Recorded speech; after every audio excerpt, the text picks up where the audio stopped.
Assalamualaikum warahmatullahi wabarakatuh. Bismillahirrahmanirrahim. Alhamdulillahi rabbil alamin. Wa bihi nasta'inu ala umurid dunya waddin. Wassalatu wassalamu ala asyrafil anbiya wal mursalin, Sayyidina Muhammadin wa ala alihi wa sahbihi ajma'in, amma ba'du. Saudara-saudara kaum muslimin dimanapun Anda berada, pada edisi kali ini kita akan membicarakan 4 amalan sunnah yang ditinggalkan pada saat penguburan tokoh Wahabi. Jadi kalau ada orang Wahabi meninggal dikuburkan atau keluarganya Wahabi, biasanya 4 amalan sunnah ini mereka tinggalkan. Apa saja? Yang pertama, membaca surah Al-Fatihah untuk yang meninggal dunia. Padahal ini dasarnya hadis sahih. Di antaranya an Ummi Afif An-Nahdiyah radhiyallahu anha qalat bay'ana Rasulullah sallallahu alaihi wasallam hina bay'an nisa fa akhadha 'alaihinna alla tuhaddithna ar-rajula illa mahraman wa amarna an naqra'a 'ala mayyitina bi Fatihatil kitab. Haditsun hasan aw sahih, rawahu at-Tabrani fil Mu'jamil Kabir wa Abu Nu'aim fi Ma'rifatis Sahabah wa dzakarahu al-Hafiz Ibnu Hajar fil Isabah. Ummu Afif An-Nahdiyah radhiyallahu anha berkata, kami membaiat Rasulullah sallallahu alaihi wasallam. Maksudnya Rasulullah membaiat mereka, berbaiat. Ketika beliau membaiat kaum wanita, beliau mewajibkan mereka, kaum wanita, untuk tidak berbicara dengan laki-laki kecuali mahram, dan memerintahkan kami untuk membaca surat Al-Fatihah kepada orang mati kami. Jadi orang yang meninggal dibacakan Fatihah. Itu. Ini dasarnya. Ini hadis hasan atau sahih riwayat Imam At-Tabrani dalam Al-Mu'jam Al-Kabir, Abu Nu'aim dalam Ma'rifatus Sahabah, dan dikutip oleh Al-Hafiz Ibnu Hajar dalam Al-Isabah juz 8 halaman 262. Artinya membaca Fatihah untuk orang meninggal itu ada dasarnya, tidak asal. Dalil lain ini juga masuk pada yang kedua. Sunnah yang ditinggalkan pada pemakaman atau setelahnya membaca zikir semacam tahlilan. Mereka tidak melakukan. Mana anjuran baca zikir tahlilan? Ini hadis ya.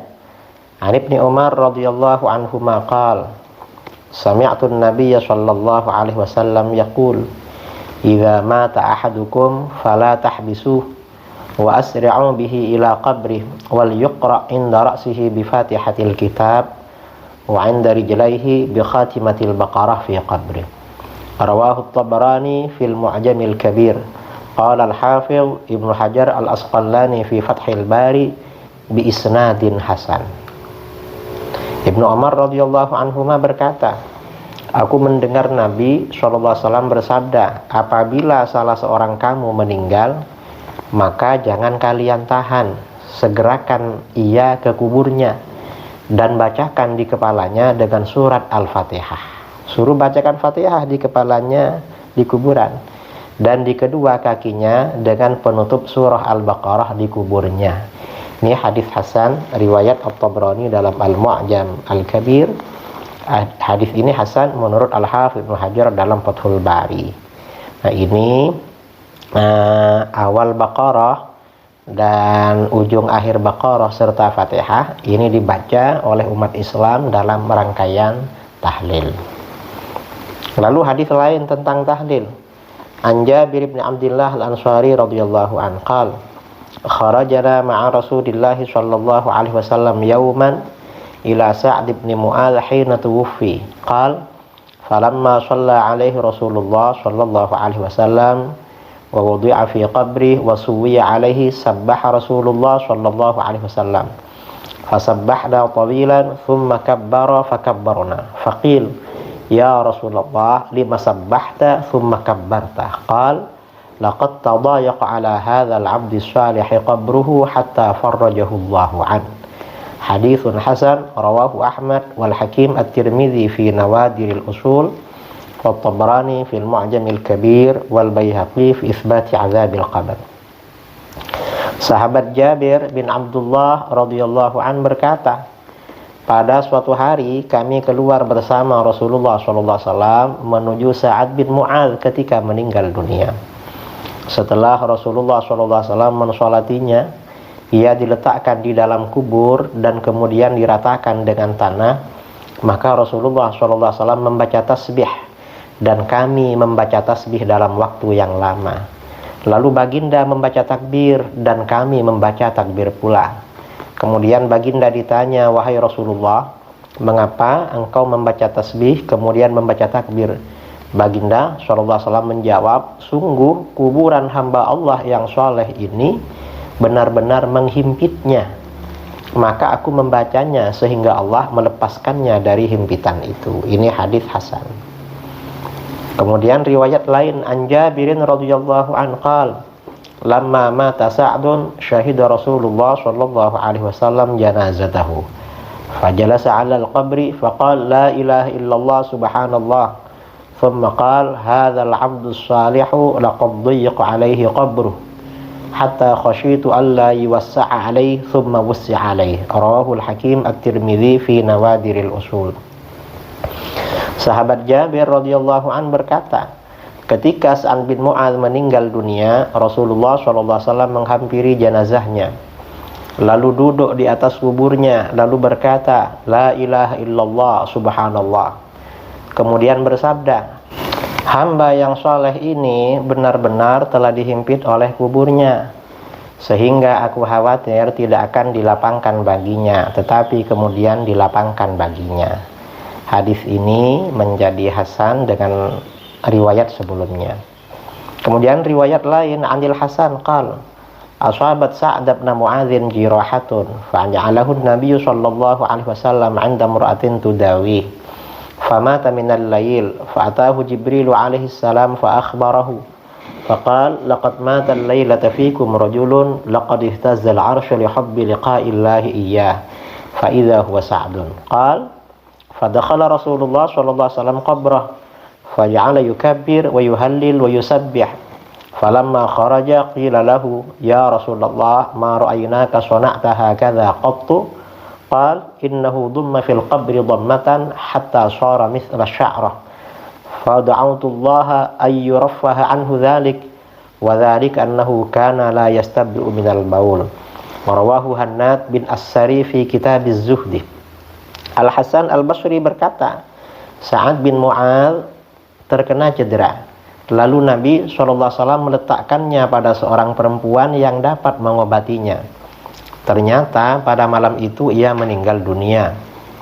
Lalu Jibril mendatangi Nabi SAW dan mengabarkan tentang kematiannya.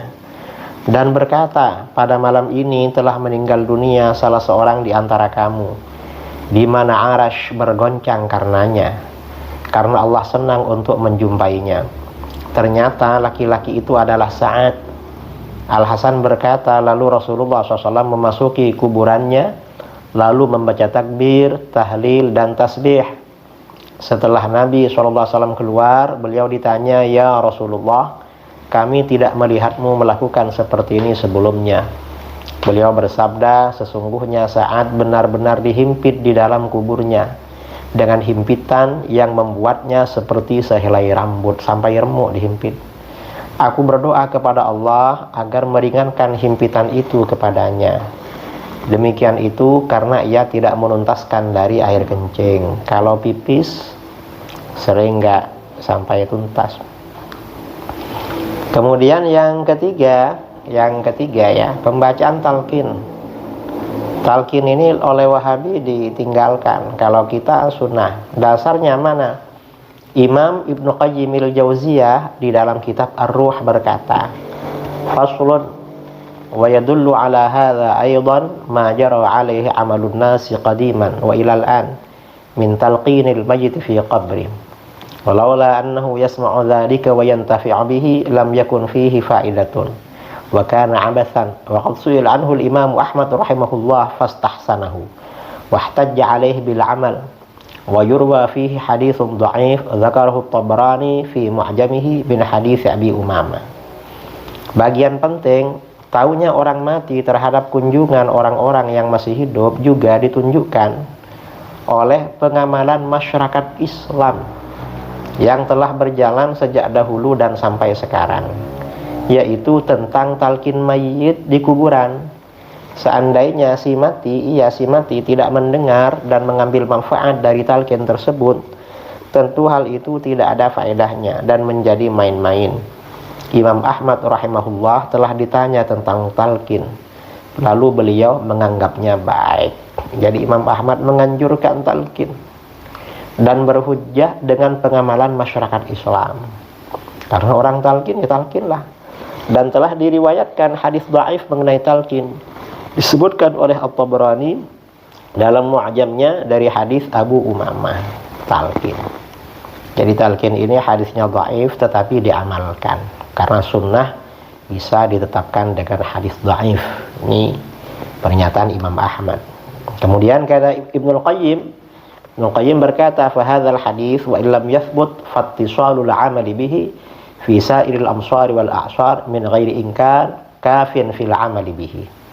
Hadis ini, hadis tentang talqin, meskipun tidak kuat artinya dhaif, akan tetapi bersambungnya pengamalan terhadap hadis tersebut di seluruh kota dan seluruh masa tanpa ada ulama yang mengingkari adalah cukup sebagai dasar dalam mengamalkan hadis tersebut.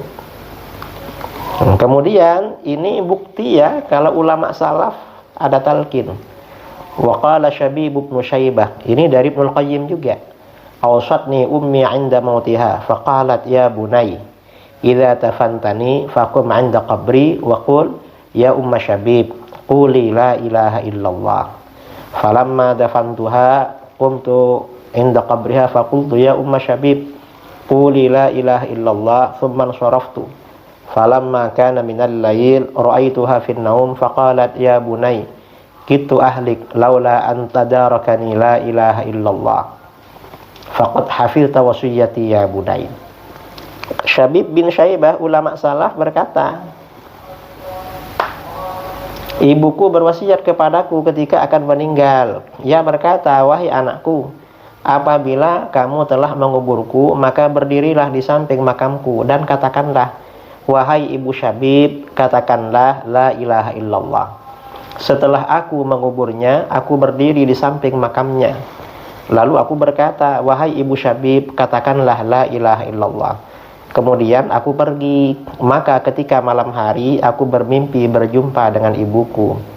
Ia berkata, wahai anakku, hampir saja aku binasa seandainya kamu tidak membantuku dengan kalimat la ilaha illallah. Sungguh kamu benar-benar menjaga wasiatku wahai anakku. Ini semua pernyataan Imam Ibnu Qayyim al-Jauziyah dalam kitabnya Ar-Ruh halaman 16. Ya, artinya talqin ini kesunahannya memang sejak generasi salaf, diamalkan umat Islam dari mana-mana. Imam Ahmad, imamnya ulama salaf, juga menganggap baik dan menganjurkan talqin. Ahlus sunnah di Indonesia melakukan talqin, yang Wahabi nggak mau talqin. Kemudian yang keempat, sedekah makanan atau kenduri. Kalau kita ini ada sedekah makanan kenduri, kalau Wahabi nggak ada. Dasarnya banyak sekali.